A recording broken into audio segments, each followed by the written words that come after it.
Aloha, and welcome to an oral history, The Life of Calvin Say. Today we're going to be looking at some contemporary issues where we'll get some input from Speaker Say. He comes with 37 years of experience in the legislature and has heard some of these issues over and over again. So today we're going to ask him point blank on what he thinks about these issues and hopefully give you a really good background on them. All right, Speaker, well, thank you for coming today and sharing with us. Thank you very much for the opportunity, Dina.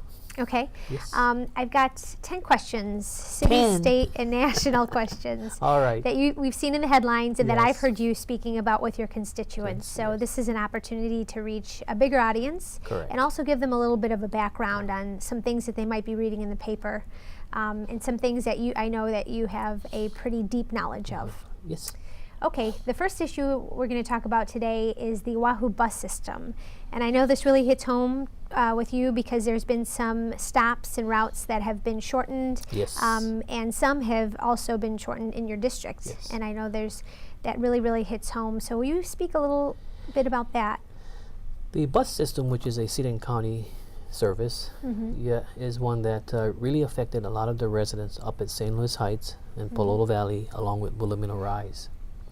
And it came to fruition about a year ago when the city decided to cut back on the routes and the stops of St. Louis Heights and Pololo Valley and Malilani Heights in exchange of saving costs for the city. I was very fortunate to have met Miss Barbara Armatrout, who helped me out in getting the restoration of the bus service up at St. Louis Heights, while Pololo Valley will have a feeder that goes right around the valley at every half an hour to 45 minutes. And we got the commitment from Mayor Caldwell to really try to fund and restore the funding for the Oahu Rapid Transit, which is the bus system here in Hawaii, Oahu. So that particular issue really hit home because a lot of times it's our seniors that are using the bus. And the seniors, with a fixed income will have a very difficult time getting from home to the shopping center, which is in Kapahulu, where we have the Safeways, we have the Longs and the Times at Kaimiki Shopping Center. That was one of the topics and issues that the residents had brought to our attention.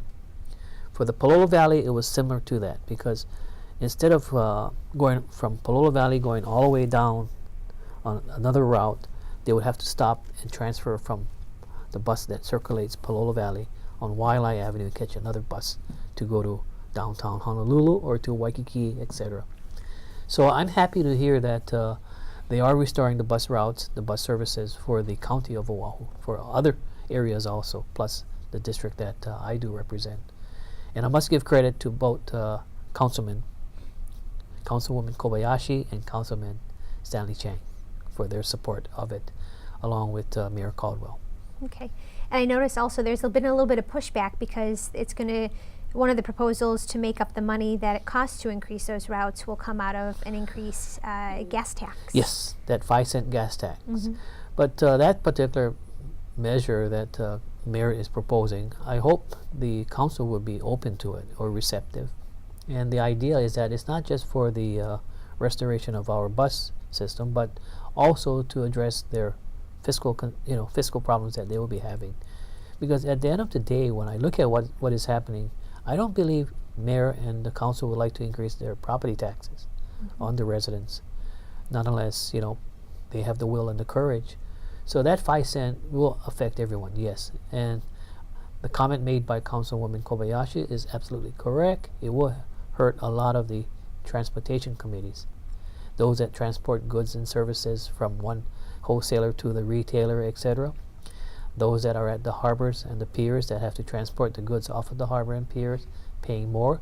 But also you have to realize that those particular commercial ventures or businesses use diesel rather than the basic gasoline. The unintended consequences may be great.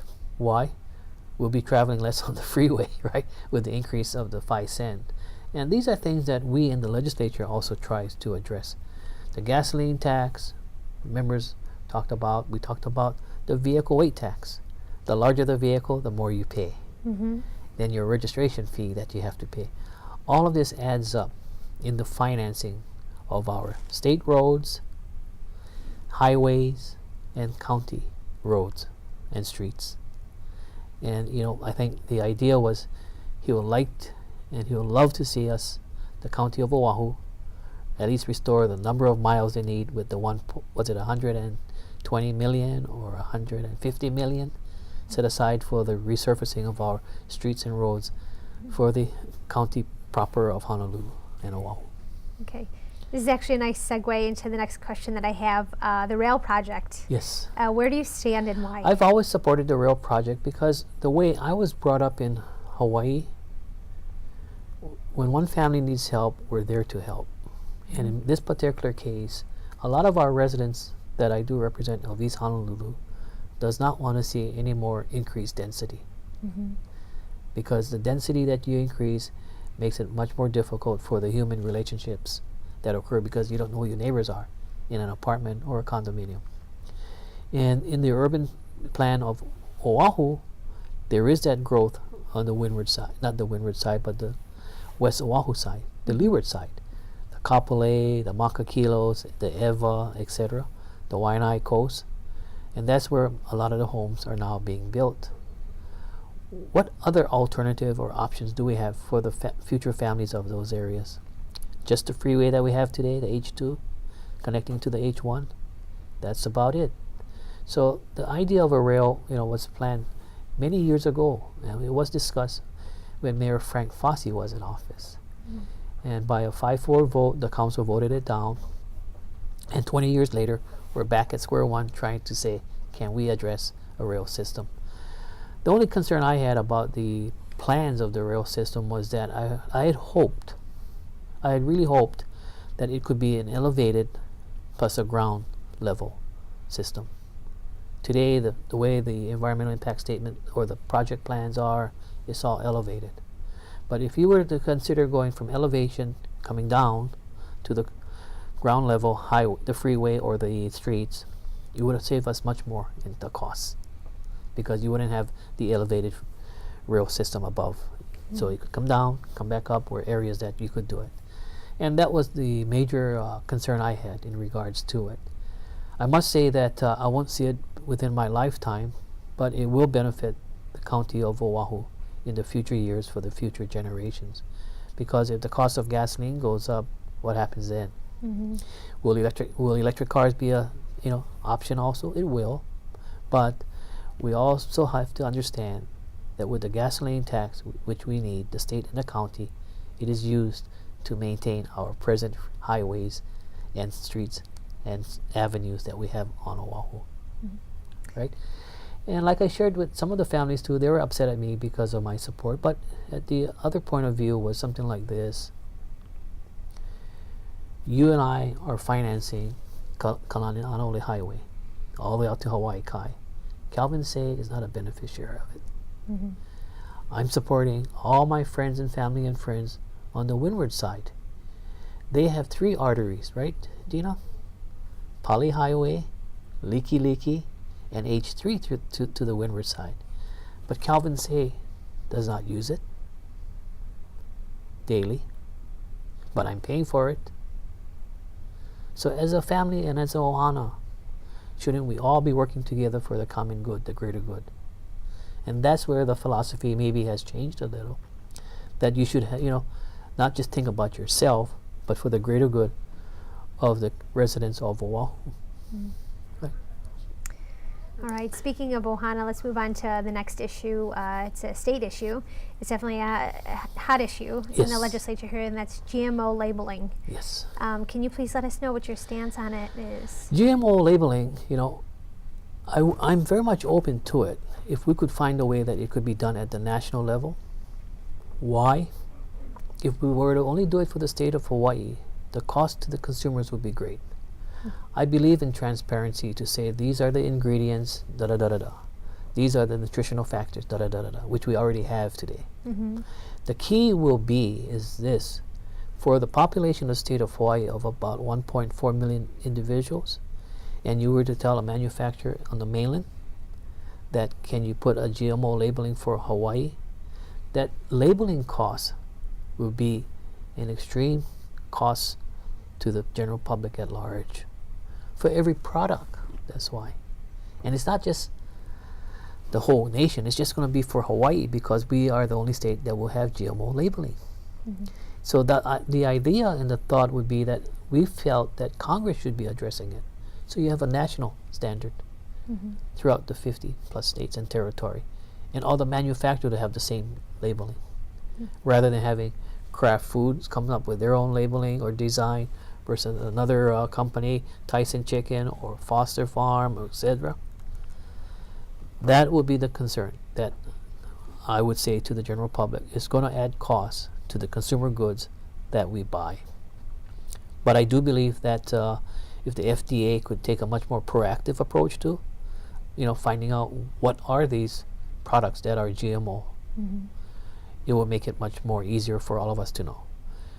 And a great example would be anything with corn today, I would say is GMO. And even the corn syrup that we use in our soda, the industries that we have with products that have, how would you say it? Artificial sweeteners. All of these will be a part of the discussion that Mm-hmm. has to be brought to the attention. But I did support one that did primarily for produce from the mainland, that it should be GMO labeled, because from the farms it goes straight to Hawaii. And that's the bill that is now before the Senate. So I did support it with some reservations, and I hope to see is that if we can ask Congress to really come up with the national standards for all of the 50 states. Okay. I know there's also a question as far as how to trace whether a product is from GMO and how hard it is to do that, and scientifically proficient that trace is. That's absolutely correct, and that's the difficulty also, right? Mm-hmm. Because I don't know where the corn seeds, I don't know where the soybean seeds and all the cotton seeds are being sold to. Mm-hmm. But it has helped the world as a whole, Mm-hmm. because it is providing food on the table for those third world countries. That some of the corns that are pesticide resistant, drought resistant, you're giving Mm-hmm. that particular country and the people of that country the opportunity of having something on their table, versus having it be just demolished with insects that we don't have any pesticide and those are the discussion that we're talking about. Mm-hmm. In the end, nobody wants to hurt anyone as far as healthcare, right? Mm-hmm. And we in Hawaii have over 3,000 workers who are in the seed industry, which is made up of Monsanto, Pioneer, Syngenta, etc. And these individuals as farmers are very, very cautious too, Mm-hmm. about how they grow their crops. But I can also understand, yes, if you want transparency, how do you go back to find out, if it is GMO or not? And in the end, I would say the only agency that could do it for us is FDA, Mm. which is at the federal level, Food and Drug Administration. And can you also kind of maybe clear up, I know there's GMO and organic. Now, are organic products GMO free, or are they not necessarily free from that GMO seed? From a educated point of view, I would say it depends on where they got the seed. Where they So got the I can't say to you Mhm. honestly and sincerely that organic are not GMO, Mm-hmm. because if some of these organic farmers are using these seeds for their purpose, then it should be disclosed. Okay, thank you. And I was happy to read the article last week in regards to, was it Whole Foods, Mm-hmm. that is now coming out to say they're moving more and more towards having GMO labeling in their stores, and that's great. But on the reverse side, wouldn't it have been much more easier to say what products are not GMO? Because the vast majority of our products are probably GMO, right? So for those that are not GMO, that would be better. But then you go back to what we talked about earlier, the scientific data that you would need to determine if it is the original plant GMO or not. Or not. Which the is a seat. very difficult task. Yes. All right, let's move on to the next issue. Another thing that came up this session was same-day registration for elections. Can you tell us your view on that? That particular measure, they convinced me to vote with reservations on that same day registration on the election day.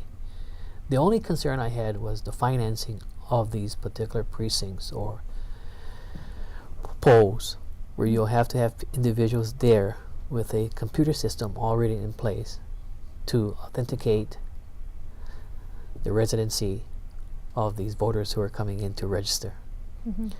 The concern I had, and I'll be very honest with all of you, is that it's great that we can pass this type of legislation, but are we ready for the implementation side? Because I do not want to see a chaos that occurred 4 years ago when we had the Democratic Party presidential poll between Obama and Clinton, and our precincts were just swamped and we ran out of applications.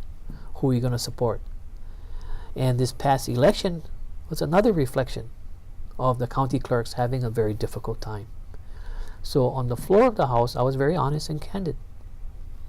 I support same-day registration, but we've got to put our money where our mouth is, because you don't want to have chaos when 100 to 200 individuals go down to the precinct, try to register, and the staff is not ready to register them. What would be a good way to train or to actually put the money where? That's where the county is? clerk from the Big Island, or was it Oahu, said that it's going to take at least $400,000 to train.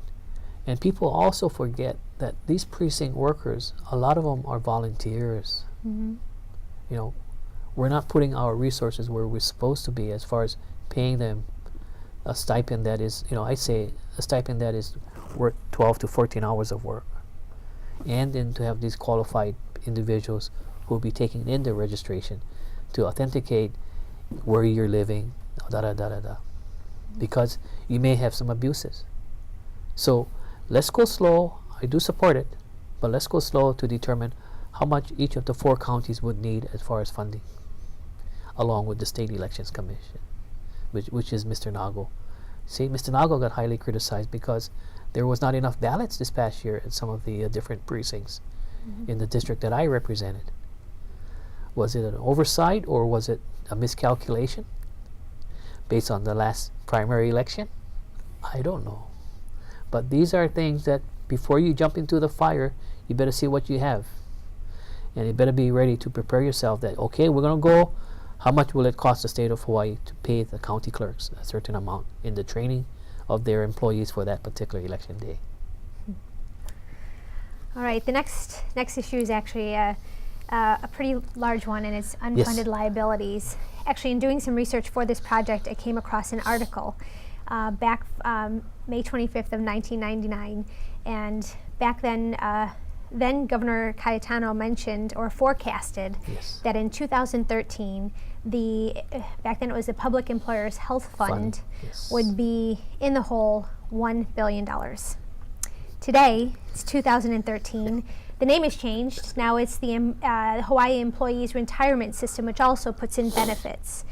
But we're currently in the hole of $8.15 billion, which is quite a significant amount more than the forecast was back in 1999. Yes. Unfunded liabilities. I know you have a strong opinion about this. I have Please a passion for it.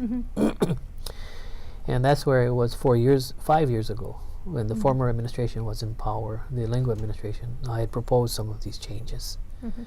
And why I did it was not to hurt people, but to plan for the future generations. As I looked at all the reports of all these years, you know, I felt really, really sad that, you know, some of the decisions I made of the past in skimming the excess earnings of the retirement system, etc., that went to collective bargaining pay raises, affected the unfunded liability. So 4 years ago, you know, I had introduced 5 or 6 measures dealing with the unfunded liability of our employees' retirement system and the unfunded liability of our employer union trust fund, which is our health fund. The health fund, Dina, is a pay-as-you-go, meaning whatever the premiums are for active retirees and active employees and retirees, employers will pay for the retirees 100%. For the audience out there, in 1977-78, when a report came out on the actuarial report on these two programs, the longevity of a spouse, or let's say a female, was about 76, 77 years old. For the male, it was about 70. Today, that actuarial longevity of a state employee or county, the female lives up to 90 plus, while the male lives up to maybe 80, which then tells you that can we afford what we already have, knowing that the longevity of a person's life will eat more into the base. Mm-hmm. So for the retirement system, yeah, it was a concern because it's a pension plan. Mm-hmm. Can I afford the pension plan when people are living longer and we're not growing the government as far as more employees contributing? And will the employer be able to pay for it? Those two programs are really going to hurt state government in the out years, because what's going to happen is that we will not be able to afford it. And I'll be very honest, because as Calvin Say applies for retirement someday, the person coming in will be paying into the pension plan. I will not be paying. Mm-hmm. And at that point, you'll have to determine, can we continue on the path that we are on? I said to myself, no. And that's why we had proposed a lot of measures that dealt with the retirement system and the health fund, where there was a lot of pushback from my very good friends who are in the public employee unions. Mm-hmm. They felt that it was always a takeaway. But for me, I didn't look at it as a takeaway, but planning a future where you don't hurt the future generations, because that generation will be contributing to something that may not be there if I live to 90 or to 100. And that was the discussion that I'm very proud of. Why? Nobody wanted to talk about it. Nobody wanted to offend our public employee unions. And I took it upon myself as a speaker to voice my concerns. And it wasn't against anyone, because at the public hearing, if I recall 4 years ago, it was fascinating. It was a Friday morning, close to 300-400 state and county workers, going after Calvin Say. Why are you doing this? So eloquently, I tried to share with them that my mother-in-law is a retiree, Mrs. Kotake. My wife is a school teacher. I'm a state employee. I'm trying to figure out a way I can give a little so that my children or my grandchildren don't stand to suffer paying everything. Mm-hmm. That was what the objective was. And they were just upset at me. But I must say thanks to Mr. Wes Machida of the Employees Retirement System and their Board of Trustees, the past 2 years we've done major reform on the retirement system. And we've tried to lower the unfunded liability. But in the end, it all boils down to how we, meaning the Employees Retirement System trustees, invest the employees' money and the employer's money in that trust fund. Mm-hmm. Today, people are having second thoughts about the stock market. So if you have some income or you have a 401k, where do you put it if the stock market crashes? If the stock market crashes, your 401k is meaningless. There is no resources for you to depend on as your pension. That's the discussion we had, which I'm very happy we did try to address it. The spiking of the high 3 for those individuals that use overtime as far as getting their high 3. Meaning, if your base salary was 40 and you work overtime to come up to 80, your high 3 is based on that 80. Mm. And it's not fair for those who don't have any overtime. Their base salary is at the $40,000 level. And we did reforms in that area. And that's where I'm very proud of taking the initiative and doing these things. It's not easy, but what is a leader, right? Looking down the road.